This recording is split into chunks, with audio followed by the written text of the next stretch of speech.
के खिलाफ एक तहरीक का ऐलान करेंगे। अवामी मुस्लिम लीग के सरबराह शेख रशीद ने मुल्तान एयरपोर्ट पर मीडिया से गुफ्तगू करते हुए बताया कि 27 अगस्त को मुल्तान और 28 अगस्त को कराची में तारीखी जलसा होगा। उनका कहना था कि पनामा लीग्स और साना मॉडल टाउन से हुकूमत की जान नहीं छूट सकती। हुकूमत कोशिश कर रही है कि अपोजिशन में भी लोगों को खरीद रही है, अपनी मर्जी की रिटें करवा रही है, अपनी मर्जी की हमायत ले रही है।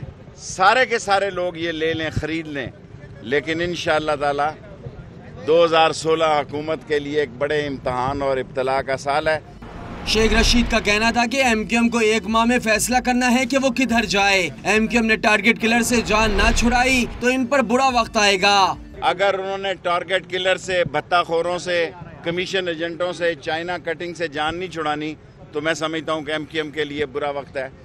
शेख रशीद की मीडिया से बातचीत के दौरान किसी ने इनकी गाड़ी के टायर की हवा निकाल दी, जिस पर उन्हें दूसरी गाड़ी पर बैठकर जाना पड़ा।